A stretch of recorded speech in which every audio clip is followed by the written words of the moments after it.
Today we're joined by Myra, and she's in the middle of designing a log and timber home, and it's going to be an incredible home built in upstate New York. Myra, thanks for joining us on today's podcast. Thank you. We were able to pull away from the design selections meeting, and I just think this is really special to get the perspective of a homeowner, of someone who's actually doing the process, because there are so many out there that are dreaming of, hey, someday I want to work with Golden Eagle, or someday I want to build a new home. We want that second home where we're going to build all the family memories, or perhaps a primary home that's just going to be extra special.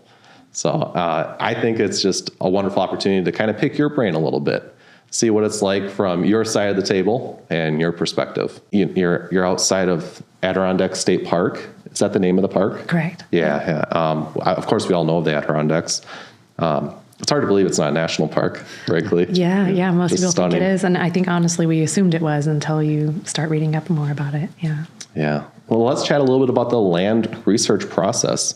You eventually came to acquire, is it 30 acres of land? Correct. That's pretty unbelievable. How did that whole search happen? Oh, well, we've been looking for quite some time in different states. Wanted to have a combination of lake and mountain as much as we could for being far north, but we wanted more than just seasonal. We wanted to be able to utilize the property as much as we can throughout the year. And this location just provided for that. Finding the property, actually, I was probably Google searching quite a bit, just looking for names, looking on VRBOs to see where houses could be built, because those VRBOs are kind of give you a sense as to what comes on and off the market for purchase, not just for a short-term rental, to kind of give you a sense as to what's out there as far as what land has been developed. This property, the family that had it or has it was really motivated to keeping the natural beauty of that part of the park, which was appealing to us. It's on a lake property that doesn't allow motorboats or speedboats, which plus or minus, I think, depending upon what you want to do. But I think our goal was to kind of just get away from it all. So it's very quiet out there. And yeah. And you're big into cross-country skiing? No, right? We're hoping to do that. Oh, you're hoping to do Yeah. So I have two younger kids, and then we're just thinking about the future when the kids leave us, which I hope they never do, but that they're going to want to, do their own thing once they get older, how my husband and I can come together and spend time in the future, right? Because with work and with kids, there's just not your time with your spouse, it kind of gets put to the wayside. So we're hoping that we can do cross-country skiing, ice fishing, and of course hiking. And I didn't know that they do winter hiking out there in the Adirondacks. Apparently that's a big thing, which sounds exciting. And then just being on the lake, fly fishing, all of that stuff. And so we're not too far from the ski mountain. I don't downhill ski anymore, but my husband and my boys do. Sure. So yeah. And were you inspired by where you're building? So you're in the Adirondack region. Yes. There are a lot of really cool, historic, rustic homes in that area as well. Yes. Traditionally, a lot of those homes, they call them great camps. They're definitely not camps. I think they were built by back in the Gilded Age, people coming from New York City, the Rockefeller type people who had a lot of money, but they wanted to be out in the nature. So they had some very massive, beautiful homes with a lot of unique artistic takes on the natural aesthetic with twig work and everything. So that was a lot of inspiration. But yeah. So I think you're going to be pulling in some inspiration with like dark contrasting timbers and trims on the exterior. That's going to be pretty cool. I think we'll throw some renderings up on the screen of what that looks like. Mm-hmm. And so you're actually in the middle of selections right now. We pulled away. Yeah. And you were here for a full day yesterday, picking out all your cabinetry, obviously your finishes, doors, and all of that. So that'd be pretty neat that we'll get those renderings updated to reflect what you've chosen. In anticipation for that process of coming here to do that, you curated some inspiration photos. And you sent that over to our team. Yeah. And now that you're starting to see things come together, how does it feel, that preparation versus the reality of actually going through and picking everything out? I think it's great. I was probably pretty much everywhere with things I like, right? Because this is to be able to choose things you want in a house, I think is very unique. It's a privilege. So I just threw it all out there. I feel the design team was very helpful. But it was great to come here and to have some selections picked out based upon some of the photos I had sent, because I think having that direction is helpful to keep me in line and to stick with a single aesthetic instead of being pretty eclectic. I think it would, if I had chosen everything on my own, it would probably not come together well. But going back to being in the Adirondacks, so where we're building, the whole point is basically no one wants to see the house. We're in a forever wild section, and we have to have tree coverage. So a lot of our color choices are tried to blend in with the background scenery. My fear was that just being kind of on the brown spectrum would look very boring and monochromatic, but seeing the wood selection choices, there's so much texture and different nuances in the different stain colors that I think is going to be really beautiful and not look bland. Yeah. So that was really nice to see. I think having the combination of drywall with the timber is really nice.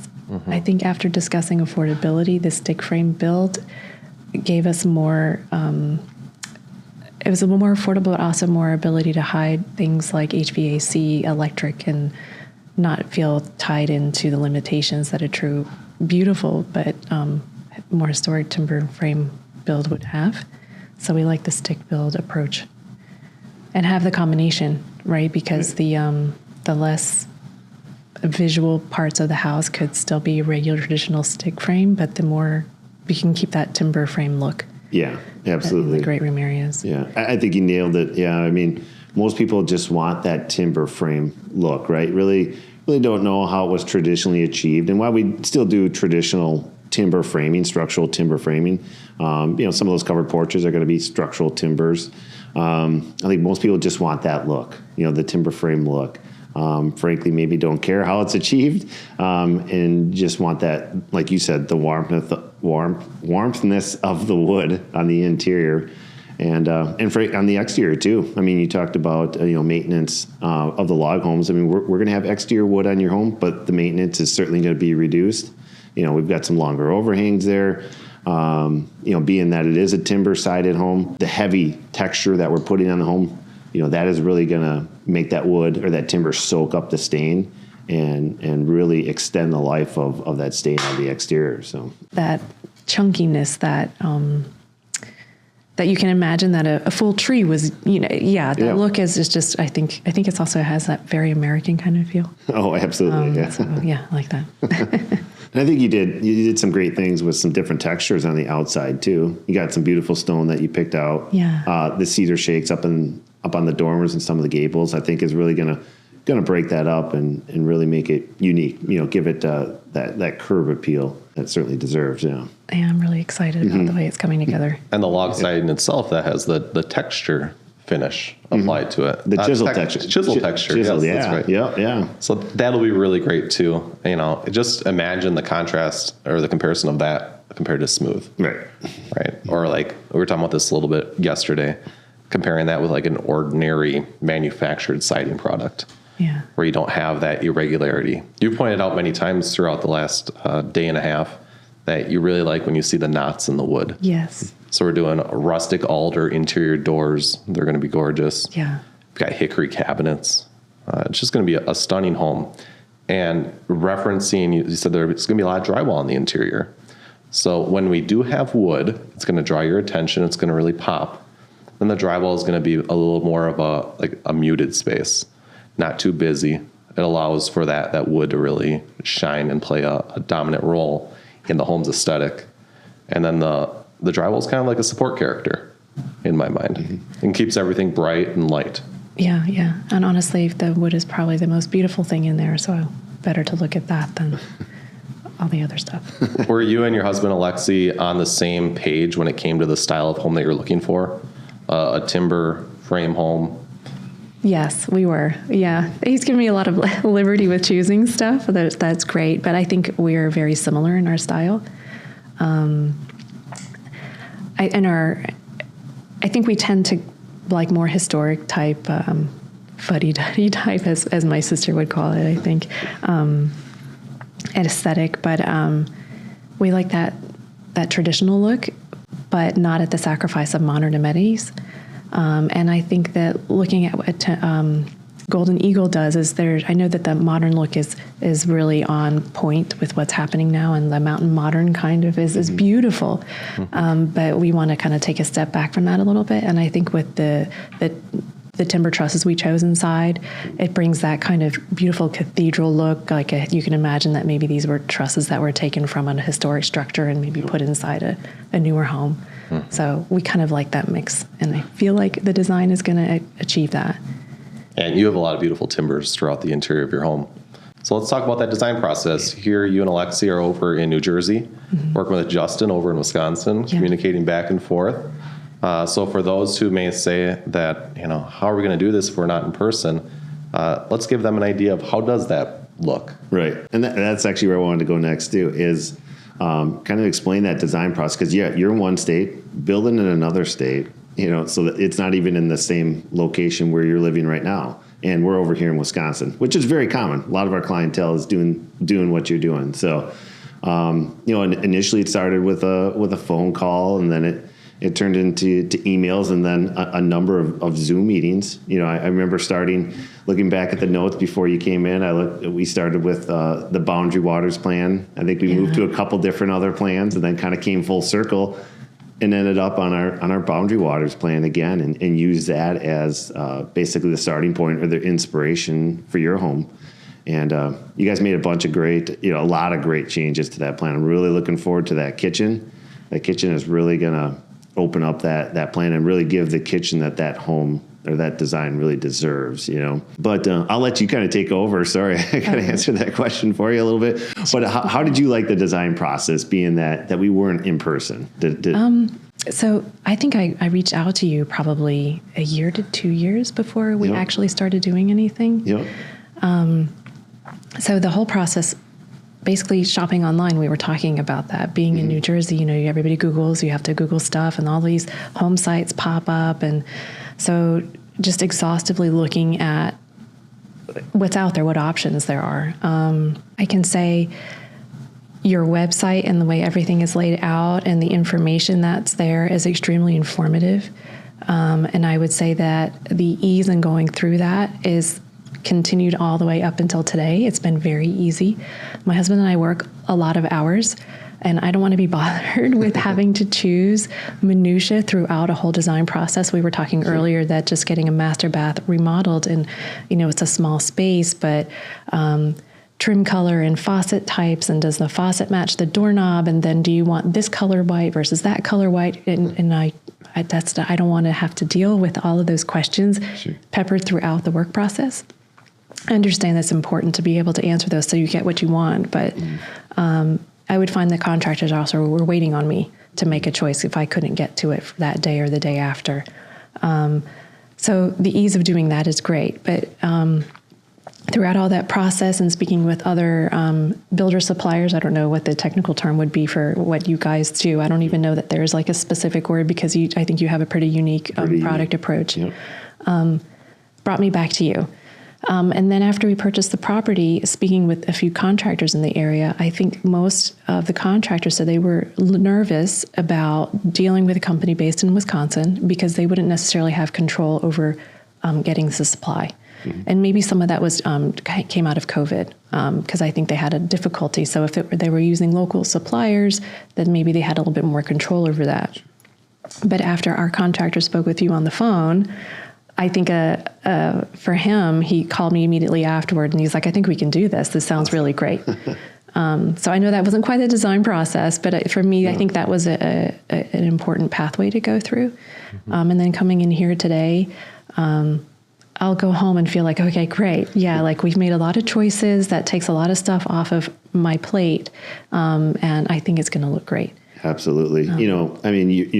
That's what I love about our process is, going back to your master bath remodel. We're making these selections today, even before we pulled permits or put a shovel in the ground. So like you said, the contractor isn't going to be waiting for you to make those decisions. We've got those selections made. we know our vendors. We're going to order those materials on time so that they're ready for him to get installed. There's no delays.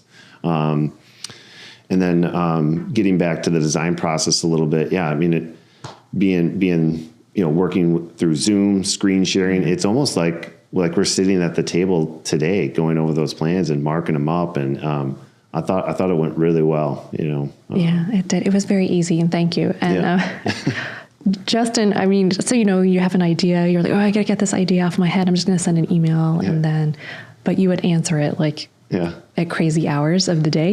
You didn't have to do that. It's perfectly fine for you to wait till like Monday or whatever, but you were always available. And I think that was another sign in speaking with other builder supplier. I wouldn't hear back from them for several weeks. And I would hear back from you. I think at the longest was 2 days. Yeah. And then you apologized. I'm so sorry. I'm like, it's okay. This is great. And the contractor said the same thing, that you're accessible. Awesome. Which I think says a lot. I know that I can rely on Golden Eagle to be there. Right. And I think you respect that. It's a huge investment, not just money-wise and time-wise, because honestly, it all comes down to time, right? Mm-hmm. That's the commodity we can't get back. Yeah. And I think you all respect that. And it feels comfortable for us to take this chance on doing a second home that maybe we don't feel we deserve, but we would certainly like to have. Yeah. Like you said, time-wise, I mean, and back to our process in our showroom, I mean, imagine trying to make all these selections with all these different vendors and trying to coordinate all these colors, and whether it's stain colors and stones and soffit and fascias and windows, trying to put those items together. Like you said, most people aren't building in the area that they're living, so trying to find those vendors in that area, it's just tough, and it just saves them a lot of time by coming into here and making those selections. And like you said, feeling comfortable about them. When you leave here today, you're gonna be genuinely excited to see those colors come together in your home. Yeah, definitely. Even we were looking at faucets, single lever faucet. Oh, well, this one's on the right side. I don't know if I want to use it with my right hand all the time. Let's choose the one where the faucet's on the top. Just stuff that I wouldn't think about ahead of time. But if I were asked what type of faucet would you want, say in the half bath when the house is already being built, I don't know, just put in whatever one. Or either that or you'll perseverate on finding the absolute perfect one, and it'll be 4 hours of looking at reviews online for the best faucet out there. Right. But I think you guys have already done that. Right. So what works well, and then I get to choose out of that what I think looks good with guidance. And I think having that guidance there is really helpful. Yeah. Do you have any advice for those out there who say, I'm not entirely sure what I do want? So as they go through and they research their interested home style, how did you go about researching it for yourself? Your website is great. There are so many different styles of home there, and I think with the video and the 3D walkthrough options, and then you also have the floor plan. I think that was extremely helpful because you can see it from so many different viewpoints. And we were talking about scale, like with floor plan, it's hard for me to tell what scale is. And then you gave us, yesterday, we saw the 3D volume renderings of how the house will look. And it's amazing. So I think your website is extremely helpful with that. Yeah, and you've watched quite a few of the YouTube videos in the past, so that's been helpful. In fact, I think we had one on the Boundary Waters, didn't we? Yeah. Yep. Yes. Yeah, Terry's home. Mm-hmm. Yeah. So that was probably very helpful as well. Justin, I think, alluded to it. I think when we first talked, I was all over. It's hard to choose. There are so many beautiful homes. Mm-hmm. So I think you helped through that process kind of figure out what's going to work. I think a big thing for us is we're going to have a walkout basement. Do we need the second story loft level or not? Seeing how a more ranch style with a walkout works versus a 3-level living, I guess, was really helpful. And you will have a loft, right? We will have a loft. Will you talk to the viewers out there as to how do you imagine using the loft, and why did you decide to keep it? So we decided to keep it primarily. So there's going to be 2 bedrooms up there, which I think we could have done with a ranch style, but we're on a sloped property. Again, with that Forever Wild, we're going to have a filtered view of lake water, and then there's mountains on the other side. So we wanted to get some kind of mountain view. I'm sure we'll be able to get that in the winter time, but maybe with being a little bit more elevated, there'll be more of that view from the second story. And I think for doing this kind of investment, we wanted to, I guess, use the land, the views that we could get as much as we could. It remains to be seen whether or not that will actually happen when it's built, but I think it'll give us the best chance to maybe have some of that mountain view. So. And you're putting a lot of utilization into your finished lower level basement. You're going to have bedrooms down there, bathrooms. And this will be great as your family, lives in that space in the future. You've got boys that'll be, someday bringing their families, Hopefully. I'm sure, to this. I hope It's so. going to be a legacy home. Yeah, yes, definitely. Thinking about with working hard and where do you want your hard work to go?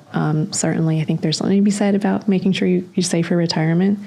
But my husband and I realize that while you're healthy, while your kids are healthy, it's a blessing. So we want to be able to utilize that instead of just kind of sequestering. So hopefully we'll be able to enjoy some of the hard work that we've done. And this is the best way we feel we could also potentially pass on to our kids and let them fight over what's going to happen when we're gone. But yeah, so I'm excited about that. Yeah, it's a great style. So Justin, when with Myra coming in for selections, you probably get many clients that inquire about what that next step looks like.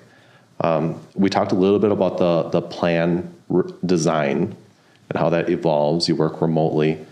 Will you talk a little bit more of the process and what someone can expect? At what point do they come in and take this next step? Yeah.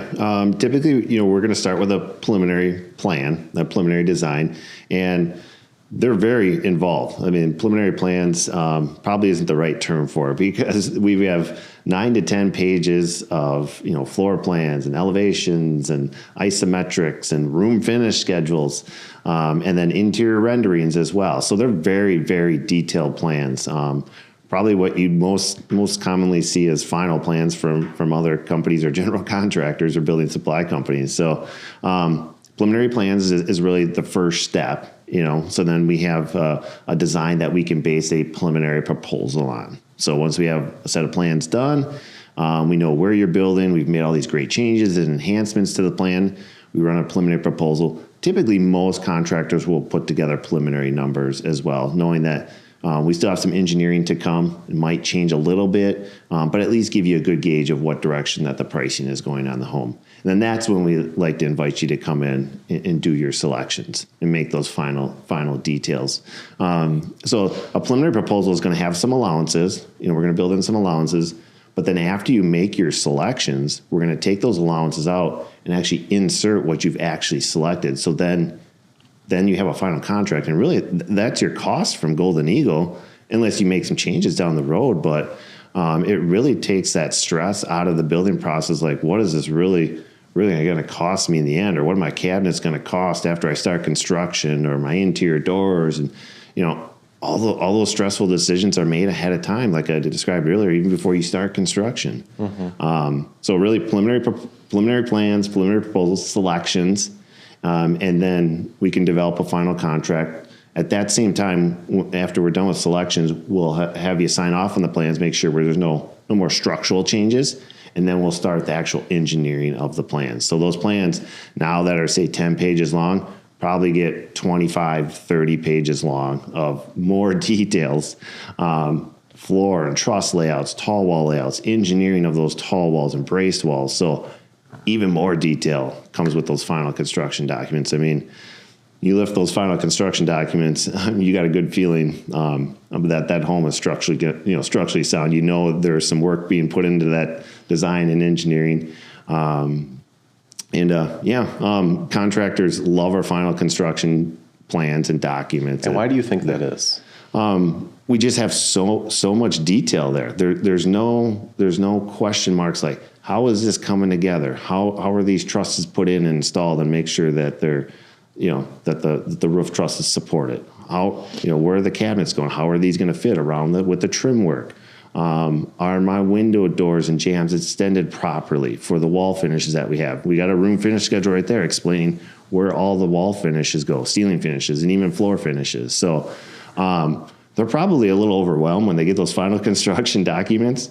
But any questions that they have typically are answered in those plans. It's just a matter of finding where that answer is for the most part. So, yeah, it takes away a lot of uncertainty. yeah, right. Yep. And I think that what's so valuable for your contractor in particular is going to be like the crew on site. There are going to be headaches that never come to be because everything was figured out ahead of time. Mm-hmm. So for them, if let's say they're working on another build somewhere else, they're going to be excited to come to your house and work on it because things are going smooth like butter there.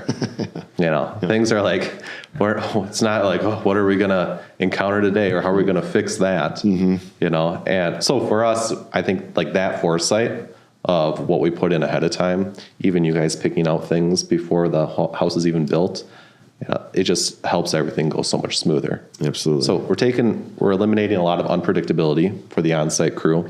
And then even think about on your behalf. Obviously, price matters. You don't want to enter a big build like this and have a few things out in the air of wondering like, well, I wonder how much all of our cabinetry is actually going to cost. Right. And the traditional build process puts you in a position where you make that decision once the house is currently under construction. At least with this, after today, we'll get everything updated. The pricing that you see, you'll be able to lock in then. And that pricing is then honored. And when your contractor needs those cabinets to arrive at the job site, they just arrive. You don't have to worry about what will inflation do to cabinet prices because you already locked those in March of 25. So I think that's pretty simple. That's a good point to bring up, yeah. Especially with some of the uncertainty with pricing and everything going on in the world right now. That's a good feeling that you don't that part of the process is done, right? You don't have to worry about what's going to happen, 9 months down the road. So back to the preliminary preliminary plans. It was very timely. I didn't have to wait a month or 2 months to see what the plans would look like. Mm-hmm. I think that was extremely helpful. So we talked about the priority of being able to keep things easy to clean. A few just great selections that we made in that regard was your faucet selections and being able to like spray down the tile shower wall, not just with an ordinary hand spray, but one that actually has a jet blast that comes out, a wide fan. Oh yeah, I'm a fan of that. Yeah, that'll be really great. It's intended for cleaning, the shower walls. Yeah, that's very cool. Additionally, we did a single piece, so where the bowl and the tank of the toilet are all one piece. So there's no seam between the tank and the bowl, as well as then the apron flat sides. Yes, that's huge. To not have to clean around the bolts that bolt the toilet into the ground, into the floor. And you know how those caps always get knocked off? Mm-hmm. Yes, I'm excited about not having to get in there into a tight space and clean all of that. So that the apron that comes down as that one piece is really nice. We talked about the wear and tear that your doors will be able to go through. You've got these solid rustic hickory cabinets, rustic alder interior doors. And that's the kind of thing where if it gets nicked and dented by an accident or by a kid, whatever it may be, it blends in really well with those finishes. So nothing looks like it's, imagine a painted finish, white painted cabinets, something like that. It's going to be pretty obvious if it doesn't look as perfect as it did on day one. But a hardwood species like hickory, it's going to absorb it really well, plus all the natural wood characteristic in the wood. Yeah, that's beautiful to bring out the natural beauty in the wood itself, the variations in color and how that how the stain brings those out. Really pretty. Something I always think about is keeping a brand new home clean is a lot easier than keeping a old, home that's been around for 30, 40, 50 years. Because if you just think about it like a new vehicle, brand new vehicle, it's the surfaces, they're easier to clean. You don't have all like this historic stuff that's built up over time. And so I would think that would actually play in really well with the cleanliness of a home and the upkeep around it. Probably a good example would be, like just think of your sinks. So you've got brand new sinks, right? They're meant to be easy to wipe and keep clean. But if the sink's been around for 40 years, like it's probably developed, scuffs over time. Right. Perhaps that finish isn't as good as it was on day one. Right. So you get the advantages of having like brand new materials, brand new appliances, and everything looks good from the start. Right. Yeah. And even just having like the rustic wood, the texture on the wood. You know, I had another client just mentioned yesterday, hey, we're going to go, hand hewn or chisel texture because the grandkids, they're going to beat the home up with a railing. They were really talking about the railing posts, you know. Hey, if they beat it up, if they nick it up, it's not that big a deal, right? It's already character. got more character to the home. Right. What were some other design priorities that you had throughout the home? I think primarily flow and functionality for me. That's what bothers me about my current house is like in the kitchen, if I'm chopping something on the countertop, for whatever reason, the way the cabinets are, I always bang my forehead on it. And I'm not that tall. But so I don't know why. There's like sharp corners. It drives me bananas. Or just a flow of people, you know, if you have a lot of people in the house, everybody in the kitchen, someone always wants to sit at the sink, but someone needs to get to the garbage, and then someone wants to chop. So if you have the helpers there, you're kind of always in each other's way. I think this design in the kitchen will help for plenty of people to be in there because everyone wants to be in the kitchen. I mean, that's where, you know, food. It's all about food. So flow and functionality. And what I loved about that is out of that and out of that design process, there's still something that's really beautiful. It was nice. I don't feel like I had to sacrifice on aesthetic. But yeah, functionality I think was the most important in the design process. Yeah, even talking today about adding some stairs off the screen porch, you know, we talked about, hey, how are you going to, you know, put furniture in that room? Let's not create a path that's going to impede the furniture layout, you know, for those stairs that we're adding. We got to worry about, you know, getting into that garage below the home as well. So, it's a great point to bring up. We try to think about all those things, how you're going to use the home, how you intend to use the home. It's super important. You don't want to put something in a wrong place and find out it's kind of in the way once you get that furniture, you know. Yeah, I'm excited about the basement. I think you had alluded to it earlier. The basement, well, the plan is to have a lower level garage, not for a car necessarily, but kayaks, Storage. fishing gear, mud. So there's a little mudroom entrance off of that downstairs garage to get you into the finished basement with a shower. Plan is to have a stacked washer dryer, swimsuits, and all kinds of hiking gear because I hope we all get really dirty, but I don't want to bring that in the house again because I'm going to be cleaning it. But yeah, I think that flow and functionality, I think is I think it's going to be great. I think for an active lifestyle, a beautiful house, to still feel like you're outdoors when you're on the inside, but really honestly to get us all out there and active. I think would be great. And flow and functionality just doesn't pertain to the interior of the home. I mean, we were intentional about the design of the home to fit the property as well. Yeah. You know, how we're going to enter. How the road or driveway is going to enter the home, and then how you intend to use the home. We have that, like you said, the storage space with the garage door out the back to bring all the, you know, the lake equipment in. You don't have to bring it up around the back of the house or the side of the house to the front of the garage door. So we really take consideration of how the home is going to fit on the property as well. Super important. Yeah. You asked for the topography map early on in that design process, which I really think helped visualize what the house would look like on that site. Yeah.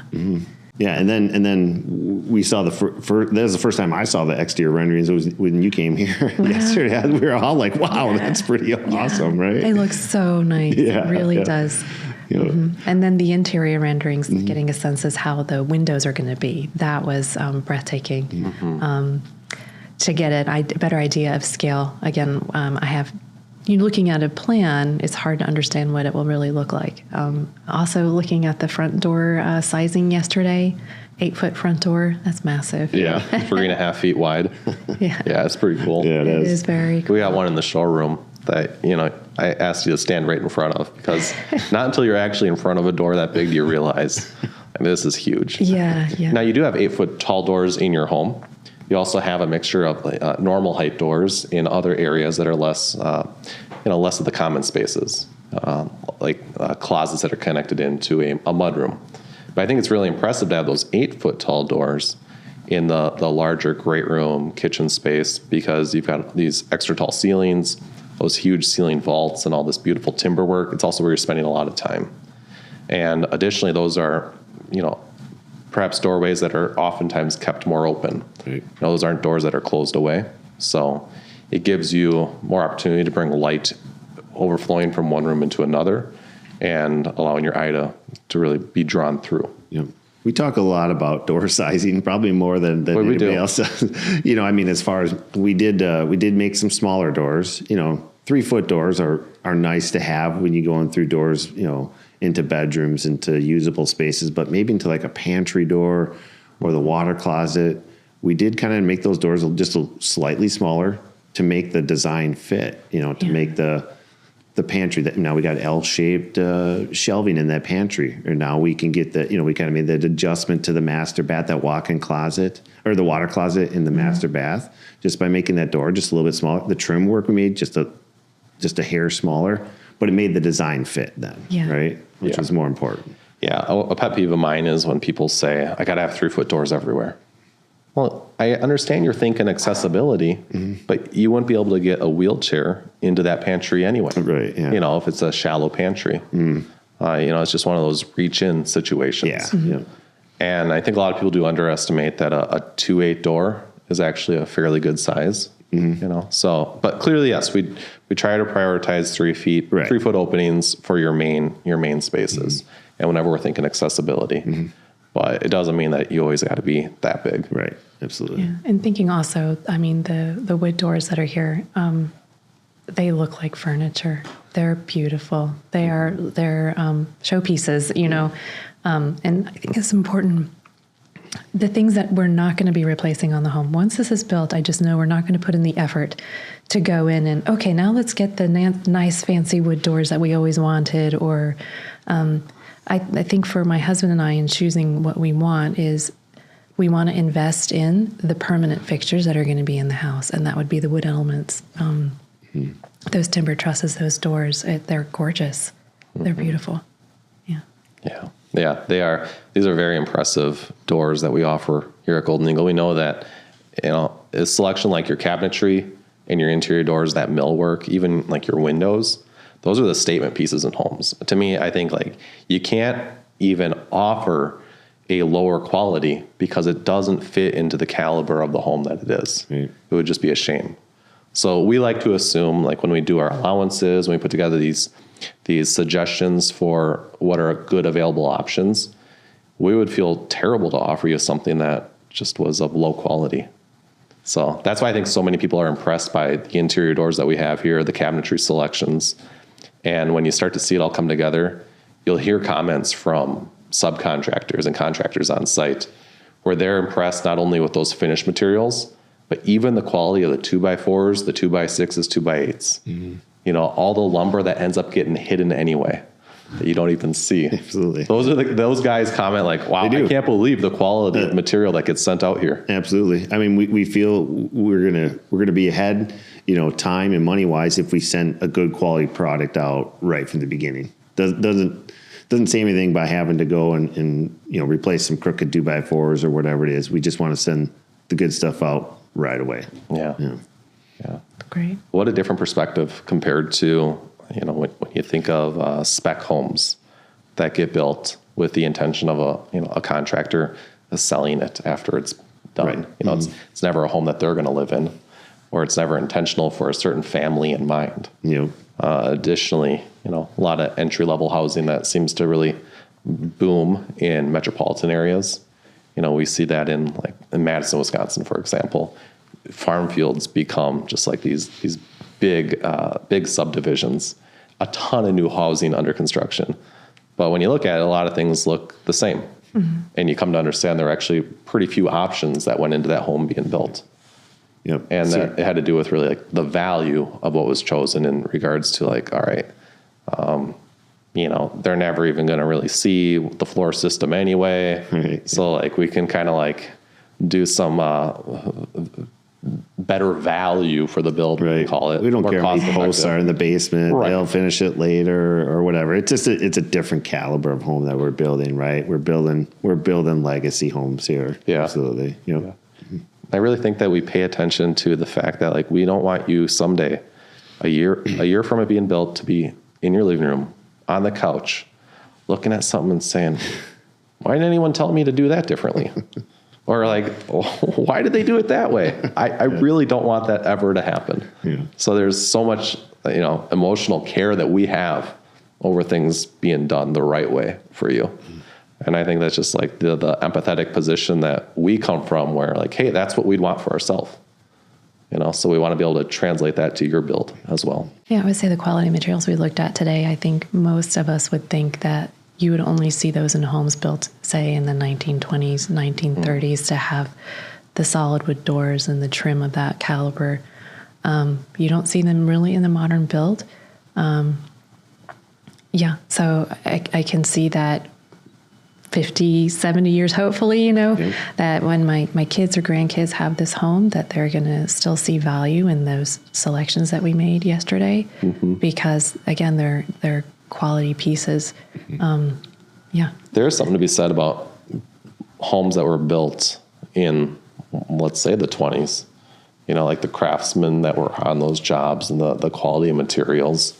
Not to suggest homes have come a long way, right? Yeah. Obviously they have, but the care that went into them is, very, very hands-on, and there's a lot of heart behind what was done. Yeah. And that's what we're trying to carry through as well. What's great when you come to our showroom is that we bring together the team that's been working on your project. So like Jay stopped over yesterday. Dayla's been coming in and out to help us. She's updating those renderings. So it's so much more beyond just communicating with Justin, which is what it probably originally felt like. You got this whole team behind the scenes, and when you come in, everyone's excited to see you because we're all, a part of your project. We want to see this turn out to be great. So I'm sure, for you, how's that felt working with the Golden Eagle team? And, there must be some uncertainty when no matter what company you work with, because this is such a big project. So how those uncertainties developed over time and turn into what seemed to be really good confidence in the team that you're working with. Yeah, so it started with a Google search, right? And looking at multitudes of places, and then seeing the Golden Eagle website, seeing the podcasts and the videos. And then when I called, it was Justin who answered the phone. So I knew who that person was, and I was surprised that it was going to be the people that are actually there on the website. So it was great. And then coming in, meeting everybody again, I think it's a testament to the product you provide and the pride that you have in it, but also the eagerness to meet me, that I have value for you. Yeah. And I think that's really important to have that kind of relationship when investing in time and money in something like this. Yeah, and I think that's why, all this extra social media that we do, I think is just a byproduct of us all being so passionate about it. And we wouldn't be able to do as good as we do unless we worked with clients like you day in and day out. Collaborating on your home teaches us things as well along the way. And we'll be able to apply that to future conversations that we have, as well as future builds. So we're building off of all that experience that's come before. Yeah, I think the videos and the social media, like you mentioned, are just bringing to light what we do here on a daily basis. It's pretty amazing. I think that's just what those are there for. The greatness that we do and the beautiful homes that we get to build every day. We're just trying to bring that to light, is what all those platforms are there for. Yeah, and they give great inspiration, don't they? Yes. Yeah. So that's great. Well, it was wonderful to bring you into the studio today. I kind of threw it out there. Certainly, you had no idea I was going to ask. No. Right. But things were going so smoothly. We were really efficient in our selections meetings, where it allowed us this extra time. So we thank you for participating in this conversation. Thank you for asking me.